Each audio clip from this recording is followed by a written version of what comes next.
Hello നമസ്കാരം. എല്ലാവർക്കും ജാഷി വയനാട് സ്റ്റോറീസിലേക്ക് ഹൃദയപൂർവ്വം സ്വാഗതം. കേൾക്കൂ കേൾക്കൂ കേട്ടുകൊണ്ടേയിരിക്കൂ, ഞാനും നിങ്ങളും നമ്മുടെ കഥകളും. നമ്മളിപ്പോൾ കേട്ടുകൊണ്ടിരിക്കുന്നത് മോഹതീരങ്ങൾ എന്ന പ്രണയ നോവലാണ്. ആ നോവലിൻ്റെ 11ാമത്തെ അധ്യായത്തിലേക്കാണ് നമ്മൾ പോകുന്നത്. ഒരു കാര്യം ഓർമ്മിപ്പിക്കട്ടെ, നമ്മൾ നമ്മുടെ വീഡിയോയ്ക്ക് മുമ്പായിട്ട് ഒരു ഇൻട്രോ വീഡിയോ ചെയ്യാൻ താല്പര്യപ്പെടുന്നുണ്ട്. ആരെങ്കിലും ഇൻട്രോ വീഡിയോ ചെയ്യാൻ താല്പര്യമുള്ള ആരെങ്കിലും ഉണ്ടെങ്കിൽ, ഇൻട്രോ ആനിമേഷൻ വീഡിയോ ചെയ്യുന്ന ആരെങ്കിലും ഉണ്ടെങ്കിൽ ചെയ്തിട്ട് എന്നെ ഒന്ന് കോൺടാക്റ്റ് ചെയ്യുക. നല്ല ഇൻട്രോ വീഡിയോയിൽ നിന്നും ഏറ്റവും നല്ല ഒരു ഇൻട്രോ വീഡിയോയ്ക്ക് നമ്മളൊരു സ്പെഷ്യൽ ഗിഫ്റ്റ് ഒരുക്കുന്നു. എല്ലാവരും ട്രൈ ചെയ്യുക. നിങ്ങളുടെ ഇൻട്രോ വീഡിയോ ആയിരിക്കും ഒരുപക്ഷെ ഇനിയുള്ള ദിവസങ്ങളിൽ നമ്മുടെ യൂട്യൂബ് ചാനലിൽ ഓടാൻ പോകുന്നത്. കോപ്പിറൈറ്റ് ഇല്ലാത്ത ഇൻട്രോ വീഡിയോകളാണ് നമ്മൾ ക്ഷണിക്കുന്നത്. എല്ലാവരും ലൈക്കും കമൻറ്റും ഒക്കെ ചെയ്ത് നമ്മുടെ കഥയോടൊപ്പം തന്നെ ഉണ്ടാവുമല്ലോ. അപ്പോൾ നമ്മൾ നോവലിലേക്ക് പോവാണ്. മോഹതീരങ്ങൾ അധ്യായം 11, നോവൽ തുടർച്ച. വാസുദേവൻ നായർ വന്നതറിഞ്ഞ് അമ്പിളിയമ്മയും ശിഖയും രക്തനും ഒരു ഓട്ടോറിക്ഷയിൽ കാരാണിമറ്റത്തെത്തി. അപ്പോൾ ഹാളിലെ കസേരയിലിരുന്ന് അന്നത്തെ പത്രം വായിക്കുകയായിരുന്നു വാസുദേവൻ നായർ. സീതയും ഗ്രീഷ്മയും സുധർമ്മയും അടുക്കളയിലുണ്ട്. നിതിൻ കോളേജിൽ പോകാനായി ഇറങ്ങി വന്നു. അച്ഛാ, ഞാൻ പോണു, അവൻ വാസുദേവൻ നായരോട് പറഞ്ഞു. ആരാ മോനെ വെളിയിൽ? ഒരു ഓട്ടോ നിൽക്കുന്ന ശബ്ദം കേട്ടല്ലോ, വാസുദേവൻ നായർ ചോദിച്ചു. എനിക്കറിയില്ല. ആരാന്നറിഞ്ഞിട്ടും വന്നവരോടുള്ള നീരസം കൊണ്ട് അവൻ അങ്ങനെ പറഞ്ഞു. മുറ്റത്തേക്ക് ഇറങ്ങിച്ചെന്ന നിധിനെ കണ്ട് അമ്പിളിയമ്മ സന്തോഷത്തോടെ ചോദിച്ചു. മോൻ കോളേജിലേക്കല്ലേ? അതെ, താല്പര്യമില്ലാത്ത മട്ടിൽ പറഞ്ഞിട്ടവൻ നീങ്ങി.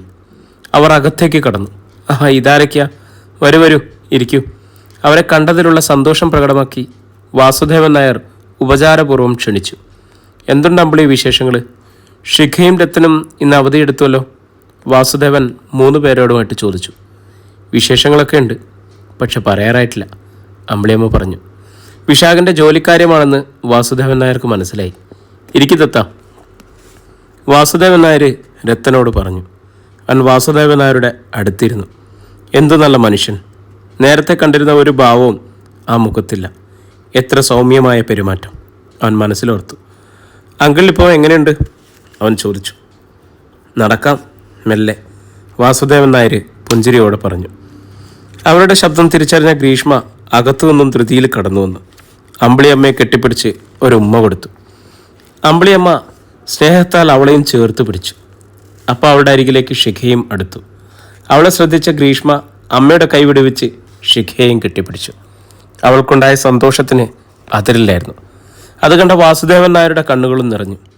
രത്തേട്ടാ, അവനോടും അവൾ സന്തോഷം പ്രകടമാക്കി. അവൻ പുഞ്ചിരിച്ചു. അല്ല, അമ്മയുടെ? അവൻ ചോദിച്ചു. ഞാൻ ഇവിടെ തന്നെയുണ്ട് രത്ത, അകത്തുനിന്നും വന്ന സീത പറഞ്ഞു. സീതയെ കണ്ട അമ്പിളിയമ്മയും ശിഖയും ചിരിച്ചു. അമ്പിളിയമ്മ അടുത്തേക്ക് ചെന്നു. എന്നാൽ പിണക്കം ഉള്ളിൽ നിൽക്കുന്നതിനാൽ സീതയ്ക്ക് ചിരിക്കാനായില്ല. അവർ രത്തനോടായി സംസാരം തുറന്നു. രത്തൻ ചങ്ങനാശ്ശേരി തന്നെ അല്ലേ? അവർ അവനോട് ചോദിച്ചു. അതെ അമ്മേ, അവൻ പറഞ്ഞു. ഏതായാലും വലിയ നന്ദിയുണ്ട്.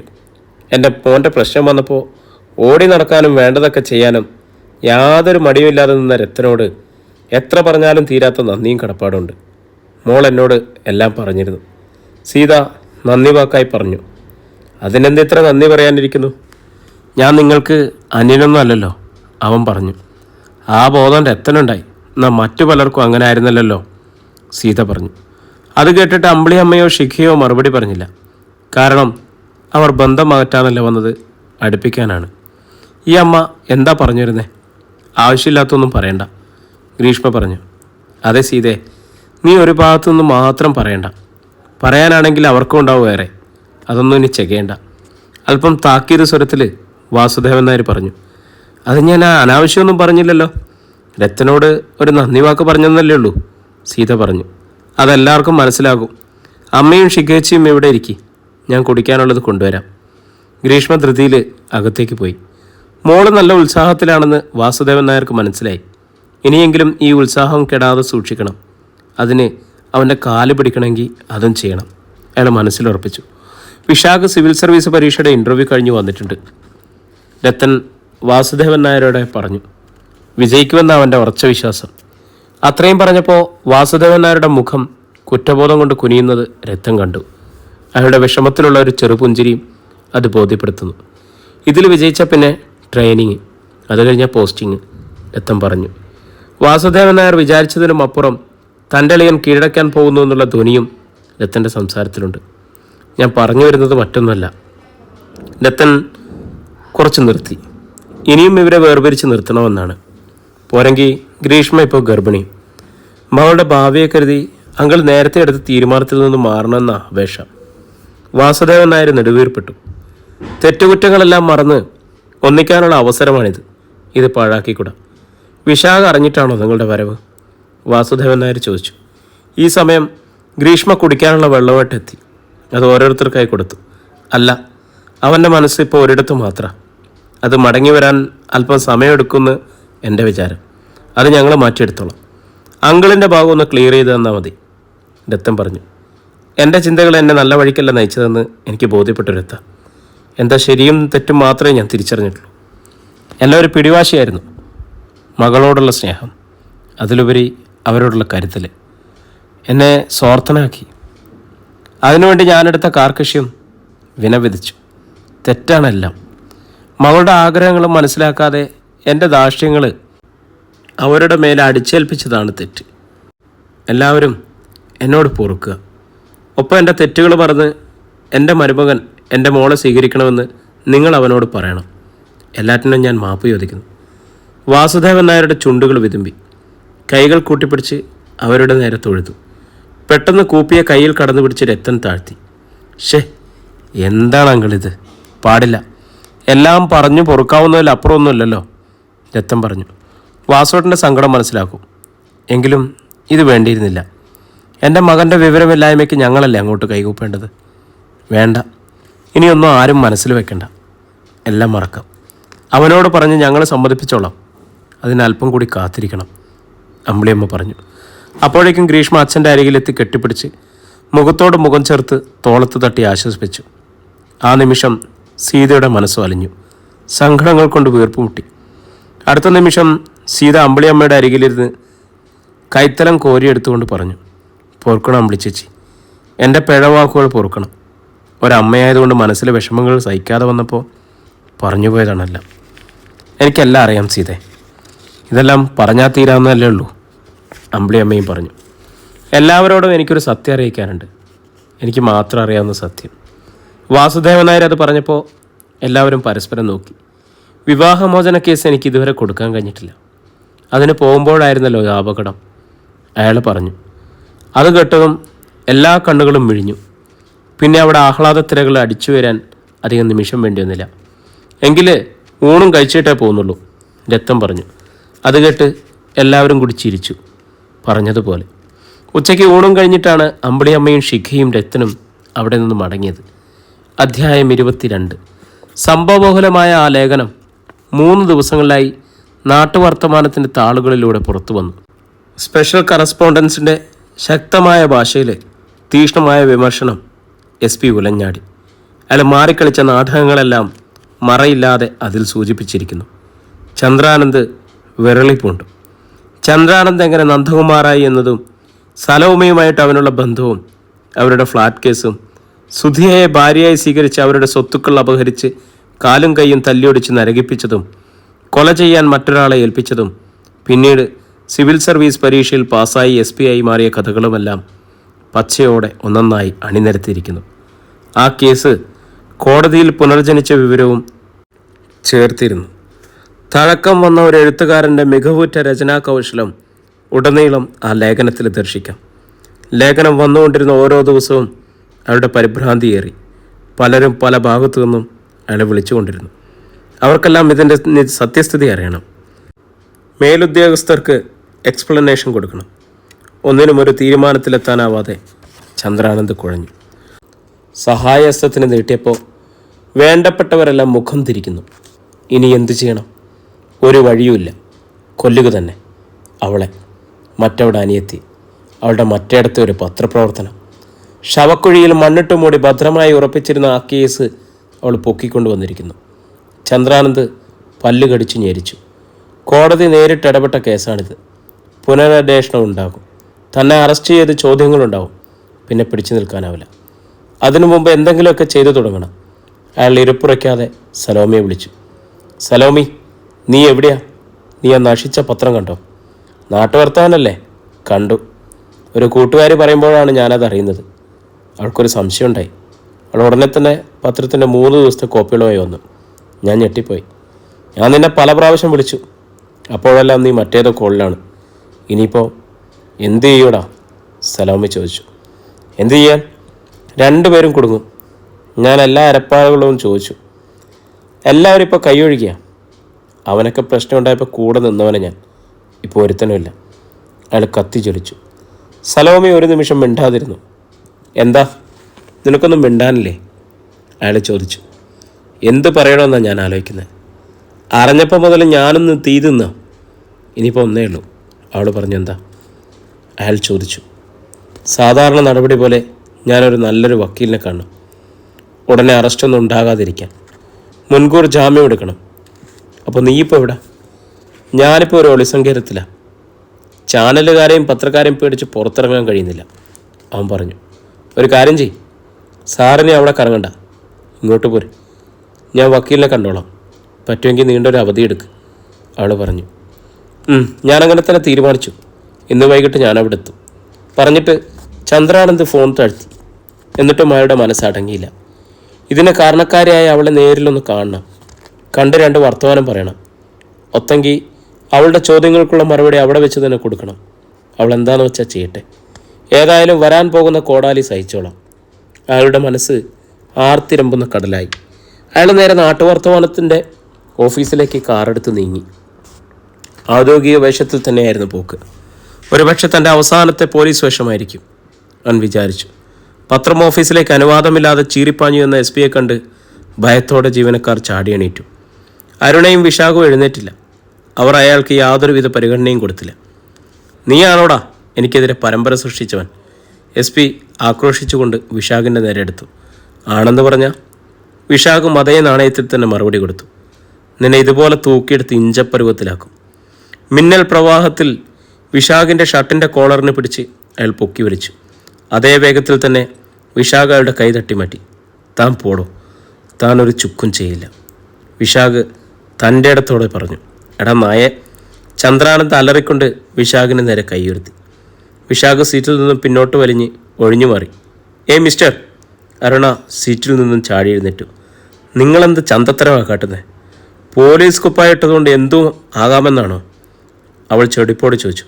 നീ ആരടി? ഫൂലൻ ദേവിയോ? അയാൾ അവളുടെ നേരെ അടുത്തു. തൊട്ടുപോകരുത്. പെണ്ണുങ്ങൾക്ക് നേരെ വേണ്ട നിൻ്റെ പരാക്രമം. എന്നോടായിക്കോ. വാടാ. വിശാഖ് ക്യൂബിക്കൽ ചാടിക്കിടന്ന് അയാളുടെ നേരെ നിന്ന് വെല്ലുവിളിച്ചു. ഇവളെ തൊട്ടാൽ നിനക്ക് നോവോ?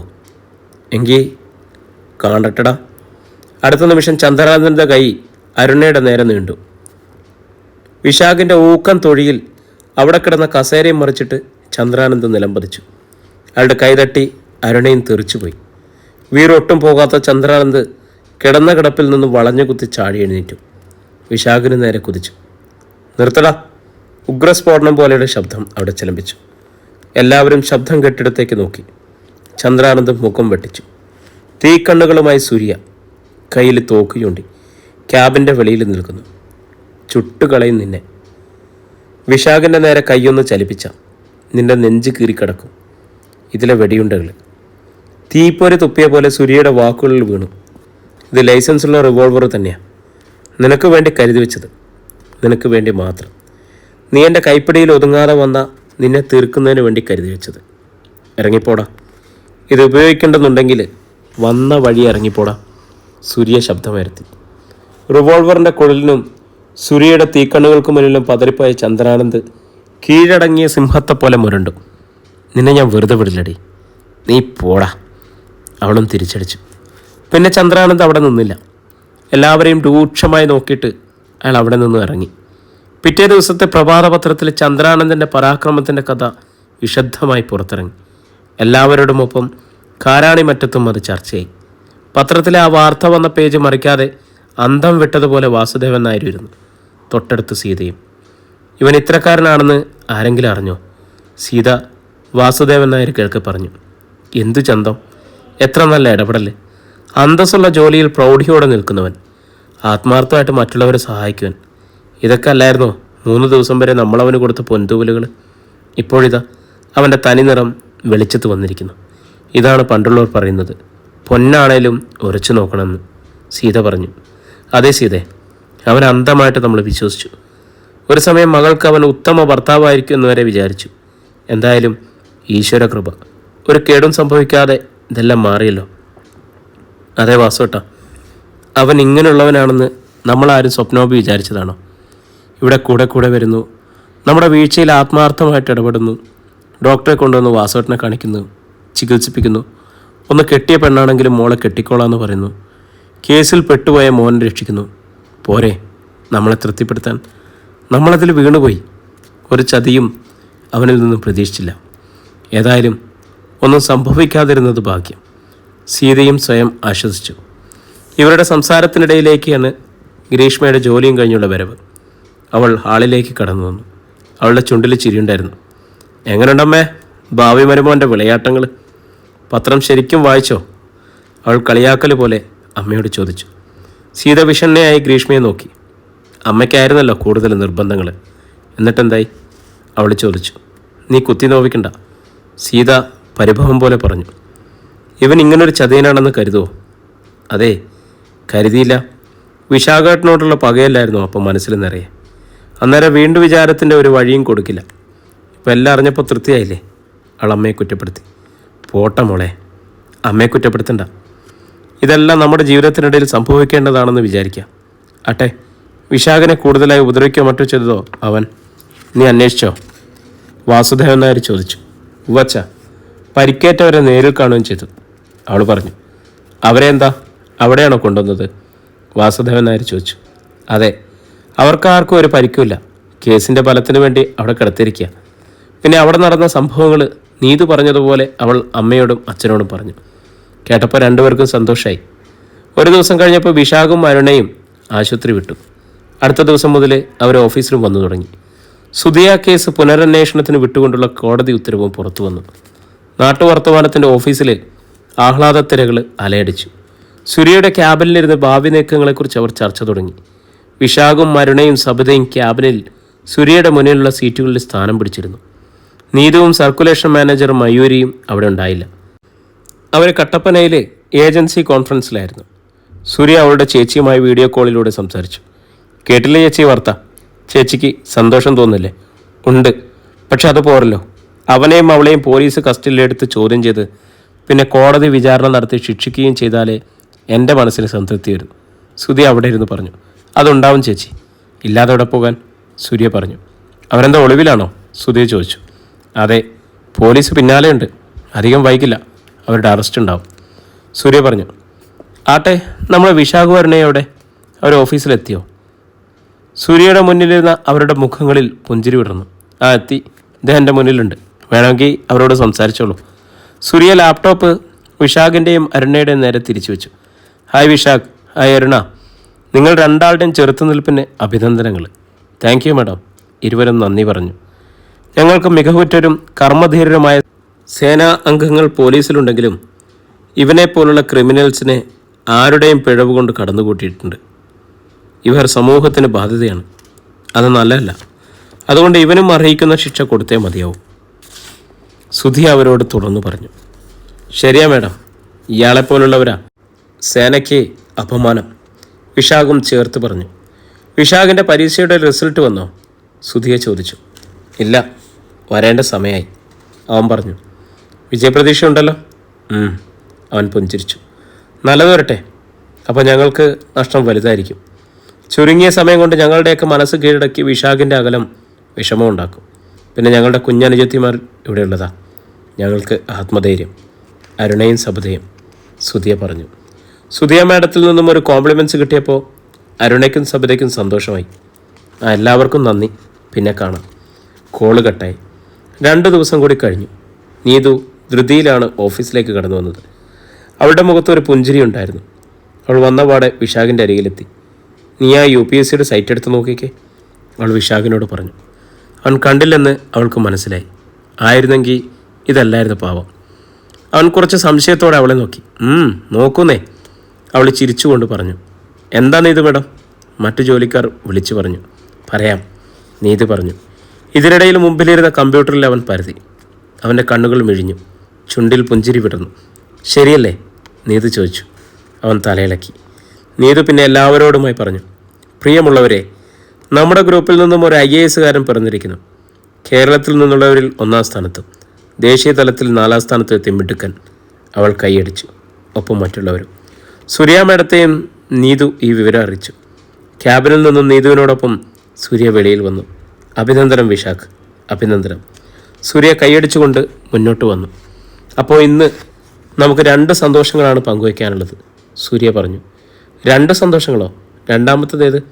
എല്ലാവരും സൂര്യ പറയാൻ കയറുന്നത് കാതുകൂർപ്പിച്ചു. ചന്ദ്രാനന്ദിനെയും സലോമയെയും വയനാട്ടിൽ വെച്ച് അറസ്റ്റ് ചെയ്തു. ഇപ്പോൾ കിട്ടിയ ന്യൂസാണ്. പിന്നെ അവിടെ വരുന്നത് കയ്യടികളുടെ പേമാരിയായിരുന്നു. അധ്യായം 23. വിശാഖൻ്റെ വിജയം കാവൽത്താഴയും കാരാണിമറ്റത്തും ആഹ്ലാദം പടർത്തി. ഷിക ഗ്രീഷ്മയെ വിളിച്ചറിയിച്ച സമയത്ത് തന്നെ അമ്പിളിയമ്മ വാസുദേവൻ നായരെയും സീതയും വിളിച്ച് വിവരം അറിയിച്ചു. അപ്പോഴും വാസുദേവൻ നായരുടെയും സീതയുടെയും ആശങ്ക വലുതായിരുന്നു. ഈ സന്തോഷത്തിനുള്ള അവകാശം അവർക്കുണ്ടോ എന്ന ചിന്ത അവരെ അലട്ടുന്നുണ്ടായിരുന്നു. അവൻ നമ്മുടെ മരുമോനായിരുന്നല്ലോ അല്ലേ സീതേ? വാസുദേവൻ നായർ ഭാര്യയോട് ചോദിച്ചു. അപ്പോൾ നമുക്കും സന്തോഷിക്കാം. അയാളുടെ ചുണ്ടിൽ ഒരു വരണ്ട ചിരി വിടർന്നു. അതെ, അങ്ങനെ സന്തോഷിക്കാം, സീതയും പറഞ്ഞു. കളഞ്ഞുപോയ സൗഭാഗ്യത്തെ സ്വപ്നം കാണുന്ന പാവം മനുഷ്യൻ ചെയ്തുപോയ തെറ്റിനെ ഓർത്ത് ഇപ്പോൾ നൊമ്പരപ്പെടുത്തുന്നുണ്ട്. അവൻ വാശിയുള്ളവനാ. ജീവിതത്തിൽ വേണ്ടതും അതാണല്ലോ. ഏതിടർച്ചയിലും തളരാത്ത മനസ്സ് അതവനുണ്ട്. ഇതവൻ്റെ വിജയം, അവൻ്റെ മാത്രം. എങ്കിലും ഒരു മകൻ്റെ വാശിയും പകയാകരുതേ എന്ന് സീത മനസ്സിൽ പ്രാർത്ഥിച്ചു. അവൻ വിളിക്കാത്തതിൽ നിനക്ക് വിഷമമുണ്ടോ സീതേ? വാസുദേവൻ നായർ ചോദിച്ചു. എന്തിന്? അല്ല, ഞാൻ വെറുതെ ചോദിച്ചു എന്നേ ഉള്ളൂ, വാസുദേവൻ നായർ പറഞ്ഞു. നമ്മളോട് വെറുപ്പുള്ള ഒരാൾക്ക് എങ്ങനെ സ്നേഹത്തോടെ വിളിക്കാനാവും? സീത പറഞ്ഞു. അത് നേരാ. ആ വെറുപ്പുണ്ടാക്കിയത് ഞാനാ. എൻ്റെ ദുർവാശി. എൻ്റെ മോള് കാല് പിടിക്കുന്ന പോലെ അന്ന് പറഞ്ഞു, ഞങ്ങൾ അകറ്റരുതേ അച്ചാന്ന്. ഞാൻ കേട്ടിരുന്നില്ല. എൻ്റെ അഹങ്കാരം പത്തി വിടർത്ത് നിന്ന സമയത്ത് കേൾവി നഷ്ടപ്പെട്ടിരുന്നു. ആജ്ഞാപിക്കാൻ മാത്രമേ അപ്പോൾ കഴിഞ്ഞിരുന്നുള്ളൂ. അതല്ല, അതിനുമപ്പുറം എല്ലാ ബന്ധങ്ങളും ഉരുക്കി ചേർക്കുന്ന ഒന്നാണ് പരസ്പര ധാരണയും വിട്ടുവീഴ്ചയെന്ന് അന്ന് ഞാൻ ചിന്തിച്ചിരുന്നില്ല. പക്ഷെ ഇപ്പോൾ മനസ്സിലാവുന്നുണ്ട്. അതുണ്ടായില്ലെങ്കിൽ ഒറ്റയ്ക്കായിരിക്കും ജീവിതമെന്ന്. വാസുദേവൻ നായർ പറഞ്ഞു തീർക്കുന്ന സങ്കടങ്ങൾ, അതൊക്കെ പറഞ്ഞിട്ടെന്താ കാര്യം? നമ്മുടെ മോളുടെ കഷ്ടകാലം അല്ലാതെന്താ? സീത പറഞ്ഞു. അവൻ നമ്മളെ വെറുത്താലും മോളെയെങ്കിലും വിളിച്ചാൽ മതിയായിരുന്നു. അങ്ങനെ ഉണ്ടാവുമോ സീതേ? വാസുദേവൻ നായർ ചോദിച്ചു. എനിക്ക് പ്രതീക്ഷയില്ല. നീ ഒന്ന് മോളെ വിളിക്ക്, അറിയാമല്ലോ, വാസുദേവൻ നായർ പറഞ്ഞു.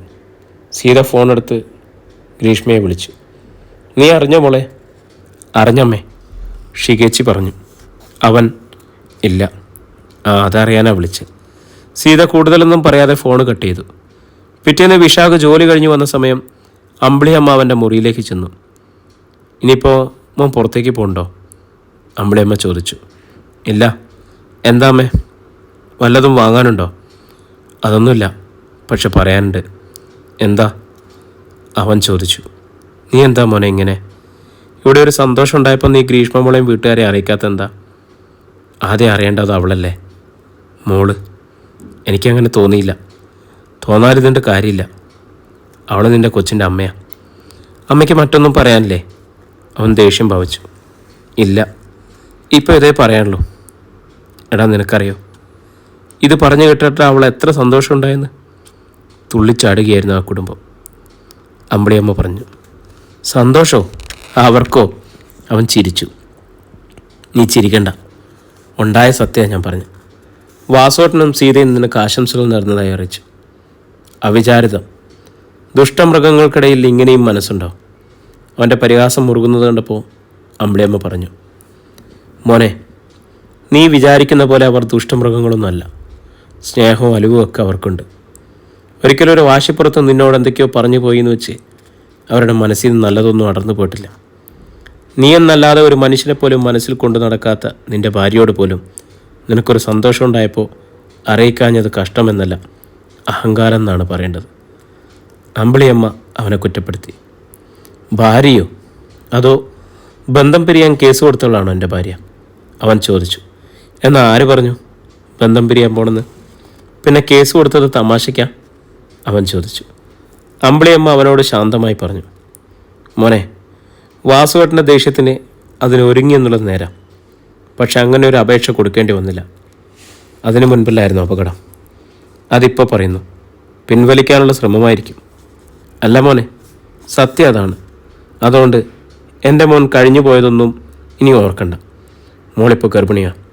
നിൻ്റെ കുഞ്ഞിൻ്റെ അമ്മ. നിൻ്റെ വിജയത്തിൽ ഏറെ സന്തോഷിക്കേണ്ട അവളവൾ. അമ്പിളിയമ്മ പറഞ്ഞു. അതിനെ തുടർന്ന് അവനൊന്നും പറഞ്ഞില്ല. അമ്മ പൊയ്ക്കോളൂ, എനിക്ക് കുറച്ച് എഴുതാനുണ്ട്, അവൻ പറഞ്ഞു. ആ മാസത്തിലെ അവസാന ദിവസം അവന് കോൾ ലെറ്റർ എത്തി. ട്രെയിനിങ്ങിന് വിളിച്ചുകൊണ്ടുള്ള ഔദ്യോഗിക അറിയിപ്പ് മുസൂറിലേക്ക്.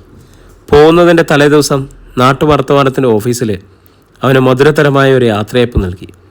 അപ്പോൾ അവിടെ കവിയും കൂടിയായ വിശാഖിൻ്റെ കവിത ചൊൽക്കാഴ്ചയും നടന്നു. Super super.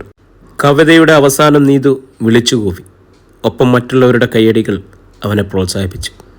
ഇനി ട്രെയിനിങ് കഴിഞ്ഞു വരുന്ന വിശാഖ് ഏതെങ്കിലും ജില്ലയിലെ സബ് കളക്ടർ, അല്ലെങ്കിൽ ഭരണസിരാ കേന്ദ്രങ്ങളിലെ ഉന്നതാധികാരികളിൽ ഒരാൾ അല്ല വിശാഖ്? നീതു സന്തോഷത്തോടെ ചോദിച്ചു. വിശാഖ് പുഞ്ചിരിച്ചു. അവിടെ നിന്നും യാത്ര പറഞ്ഞിറങ്ങിയ വിശാഖ് നേരെ പോയത് രാജൻ്റെ പുസ്തകക്കടയിലേക്ക്. എൻ്റെ പ്രിയപ്പെട്ട IAS കടന്നു വരും. തൻ്റെ കടയുടെ മുന്നിൽ ബൈക്ക് നിർത്തി ഇറങ്ങി വന്ന വിശാഖിനെ മുന്നോട്ട് കടന്നു നിന്ന് രാജൻ ഹസ്തദാനം ചെയ്തു. വരൂ, ഇവിടെ ഇരിക്കുക, അടുത്തുള്ള കസേര ചൂണ്ടി രാജൻ പറഞ്ഞു. വിശാഖ് ഇരുന്ന ശേഷം തൊട്ടടുത്ത കസേരയിൽ അവനും ചേർന്നിരുന്ന് തോളത്ത് കൈയിട്ടുകൊണ്ട് ചോദിച്ചു. എങ്ങനെയുണ്ട് യാത്രയപ്പ്? അടിപൊളിയായിരുന്നു. കേമം, വിശാഖ് പറഞ്ഞു. ഇപ്പോൾ എന്തു തോന്നുന്നു? വിശാഖിൻ്റെ മുഖത്തേക്ക് നോക്കിക്കൊണ്ട് രാജൻ ചോദിച്ചു. അഭിമാനം. നിങ്ങളെല്ലാം എനിക്ക് നൽകിയ സ്നേഹത്തിൻ്റെ വിജയം, ഒപ്പം എൻ്റെ നിശ്ചയദാർഢ്യത്തിൻ്റെ. പിന്നെ ഞാനിപ്പോൾ ഇങ്ങോട്ട് വന്നത് ഒരു കാര്യം കൂടി പറയാനാണ്. എന്തേ എന്ന രീതിയിൽ രാജൻ അവനെ നോക്കി. നാളെ ഞാൻ പോകുമ്പോൾ റെയിൽവേ സ്റ്റേഷനിലേക്ക് ചിലരൊക്കെ വരുന്നുണ്ട്. ആ കൂട്ടത്തിൽ നീയും ഉണ്ടാവില്ലേ? വിശാഖ് ചോദിച്ചു. തീർച്ചയായും, സമയം പറഞ്ഞാൽ മതി, രാജൻ പറഞ്ഞു. രാവിലെ 8 മണി. എങ്കിലും ഞാൻ ഇറങ്ങുന്നു. പോകാനായിട്ട് കുറച്ച് ഒരുക്കങ്ങളുണ്ട്. അപ്പോൾ നമുക്ക് നാളെ കാണാം. അവർ ഇരുവരും കൈകൊടുത്ത് പിരിഞ്ഞു. പിറ്റേന്ന് രാവിലെ വിശാഖിനെ ട്രെയിനിൽ അയക്കാനായിട്ട് നാട്ടിലെ അവൻ്റെ ഒറ്റ ചങ്ങാതിമാർ വീട്ടിലെത്തിയിരുന്നു. അവരും അവനോടൊപ്പം റെയിൽവേ സ്റ്റേഷൻ വരെയുണ്ട്. കൂട്ടത്തിൽ രാജനും. നാടിൻ്റെ അഭിമാനം കൂടിയായി മാറിയ വിശാഖിനെ ഗാഢപൂർവം സ്നേഹോപകാരം നൽകി അവർ ആദരിച്ചു. യാത്രയപ്പിന് ഒരു ട്രാവലർ അവർ അറേഞ്ച് ചെയ്തിരുന്നു. നീതുവും സബിതയും അവൻ ക്ഷണിച്ചതിനനുസരിച്ച് അവിടെ എത്തിയിരുന്നു. ശിഖയും രത്തനും അമ്പിളിയമ്മയും വന്നവരെയെല്ലാം വേണ്ടവിധം സൽക്കരിച്ചു. കാരാണിമറ്റത്തുകാർ മാത്രം വന്നില്ല. അവരെ അമ്പിളിയമ്മ ക്ഷണിച്ചതാണ്. വിശാഖ് നേരിട്ട് ക്ഷണിക്കാത്തത് കൊണ്ടായിരിക്കും അവർ വരാത്തതെന്ന് അമ്പിളിയമ്മയും രത്തനും ശിഖയും വിചാരിച്ചു. 9 മണിയായപ്പോൾ റെയിൽവേ സ്റ്റേഷനിലേക്ക് അവർ തിരിച്ചു. നീതുവിൻ്റെ കാറിലായിരുന്നു. വിശാഖും സബിതയും ശിഖയും അമ്പിളിയമ്മയും. കാറിൻ്റെ പിന്നിലുള്ള ട്രാവലിൽ രാജനും മറ്റു കൂട്ടുകാരും രത്തനും കയറി. 10-നുള്ള ട്രെയിനിൽ ഉത്തരാഖണ്ഡിലേക്ക് വിശാഖ് യാത്രയായി. ആ വിവരം വിചാരണ തടവുകാരനായി കഴിയുന്ന ചന്ദ്രാനന്ദൻ്റെ കാതുകളിൽ സഹപ്രവർത്തകനും സുഹൃത്തുമായ IPS എത്തിച്ചു. താൻ അറിഞ്ഞു തൻ്റെ മാധ്യമശത്രു IAS ട്രെയിനിങ്ങിന് പോയത്? ചന്ദ്രാനന്ദൻ്റെ മുഖം ഇരുണ്ടു. ആ പട്ടി വരട്ടെ, അവൻ്റെ IAS ഉദ്യോഗസ്ഥനായിട്ട് ഇങ്ങോട്ട്. അവനെ ഞാൻ വകവരുത്തും. അവൻ പല്ലുകടിച്ചു. ഒന്ന് പോടാ, വെറുതെ ദിവാസ്വപ്നം കാണാതെ, അവൻ്റെ സുഹൃത്ത് IPS പറഞ്ഞു. തനിക്കിനി ഇതിൻ്റെ അകത്തുനിന്ന് പുറത്തിറങ്ങാൻ കഴിയുമെന്ന് തോന്നുന്നുണ്ടോ? എന്തേ ഇല്ലാത്തത്? നിയമം വലിച്ചെടുക്കാൻ കഴിവുള്ള പ്രഗത്ഭരായ വക്കീലന്മാരുണ്ട് ഇവിടെ, ചന്ദ്രാനന്ദ് ആത്മവിശ്വാസത്തോടെ പറഞ്ഞു. ഓവ്, നിൻ്റെ ആത്മവിശ്വാസം തനിക്ക് കൂട്ടാവട്ടെ. ഒന്നെനിക്ക് പറയാം, തൻ്റെ അവളോടുള്ള കൂട്ടുകെട്ട തന്നെ ഈ പതനത്തിലേക്ക് എത്തിച്ചത്. അവളുടെ വാക്കുകെട്ടല്ലേ നീ ആ പെണ്ണിനെ കൊല്ലാൻ കൊടുത്തു വിട്ടത്. ഇപ്പോൾ രണ്ടുപേരും ഒന്നിച്ചാത്തായി. അയാൾ പറഞ്ഞു. ഞങ്ങളുടെ വക്കീലും മിടുക്കനാ, അയാൾ ഞങ്ങൾക്ക് ജാമ്യം നേടിത്തരും, ചന്ദ്രാനന്ദ് പറഞ്ഞു. കാണാം. അയാൾ യാത്ര പറഞ്ഞു പിരിഞ്ഞു. വിചാരിച്ച പോലെ ചന്ദ്രാനന്ദനോ സലാമിക്കോ ജാമ്യം കിട്ടിയില്ല. പോലീസ് കുറ്റപത്രം സമർപ്പിച്ചു. ഇനിയെല്ലാം കോടതിയിൽ വിചാരണയ്ക്ക് ശേഷം. കേസിൻ്റെ വിസ്താരം നീണ്ടു. ഒടുവിൽ ക്രോസ് വിസ്താരം നടക്കുന്ന വേളയിൽ സുരിയുടെ വക്കീൽ 2 സാക്ഷികളെ കൂടി വിസ്തരിക്കണമെന്ന് ആവശ്യപ്പെട്ടു. ജഡ്ജി അനുവാദം കൊടുത്തതോടെ ബെഞ്ച് ക്ലർക്ക് ആദ്യ സാക്ഷിയെ വിളിച്ചു. 15-ാം സാക്ഷി മാരോത്ത് കുഞ്ഞിക്കണ്ണൻ. കുഞ്ഞിക്കണ്ണൻ സാക്ഷിക്കൂട്ടിൽ കയറി. 60-നോടടുത്ത് പ്രായം വരുന്ന മെലിഞ്ഞ ശരീരപ്രകൃതം, ഷേവ് ചെയ്യാത്തതും മുഖത്ത് രോമം വളർന്നിരിക്കുന്നു. തലമുടി നരച്ചിട്ടില്ലെങ്കിലും മുഖത്തെ രോമങ്ങളെല്ലാം നരച്ചതാണ്. വിസ്താരം കാണാനും കേൾക്കാനുമായിട്ട് നിരവധി ആളുകൾ പുറത്തുണ്ട്. സൂര്യയും നീതുവും സബിതയും കോടതി കാത്തുണ്ട്. കുഞ്ഞിക്കണ്ണൻ സലോമയുടെ കാർ ഡ്രൈവറായിരുന്നു. സലോമി ആദ്യ കേസിൽപ്പെട്ടപ്പോൾ ആ ജോലി രാജിവെച്ചു. പിന്നെ മറ്റൊരു സ്ഥാപനത്തിൽ ജോലിക്ക് ചേർന്നു. കുഞ്ഞിക്കണ്ണനല്ലേ വാദിഭാഗം സ്പെഷ്യൽ പബ്ലിക് പ്രോസിക്യൂട്ടറിൻ്റെ ആദ്യ ചോദ്യം. അതെ, അയാൾ മറുപടി പറഞ്ഞു. സ്പെഷ്യൽ പ്രോസിക്യൂട്ടറെ നിയമിക്കണമെന്ന ആലോചന വന്നപ്പോൾ തന്നെ സൂര്യ രണ്ടെന്ന് ആലോചിച്ചില്ല. രാംനാഥിനെ തന്നെ നിർദ്ദേശിച്ചു. ഒട്ടേറെ വിവാദ കേസുകൾ നടത്തി പാരമ്പര്യമുള്ള ആൾ. ഇത് വിജയിക്കുമെന്ന് അവൾക്ക് തീർച്ച. എന്താണ് ജോലി? വക്കീൽ കുഞ്ഞിക്കണ്ണനോട് രണ്ടാമത് ആനാഞ്ഞു. ഡ്രൈവിങ്, അയാൾ പറഞ്ഞു. ലൈറ്റോ ഹെവിയോ എല്ലാ വണ്ടിയും ഓടിച്ചിരുന്നു. അവസാനം ഒരു കമ്പനി വാണ ഓടിച്ചിരുന്നു. കുഞ്ഞിക്കണ്ണൻ പറഞ്ഞു. എന്ന് വെച്ചാൽ ഇപ്പോൾ ജോലി ചെയ്യുന്നില്ലെന്നർത്ഥം. അതെ. എത്ര വയസ്സായി? 60. നാളെ നമുക്ക് വീണ്ടും ഇതിൻ്റെ തുടർഭാഗമായിട്ട് എത്താം. അപ്പോൾ എല്ലാ പ്രിയ കൂട്ടുകാർക്കും നന്ദി.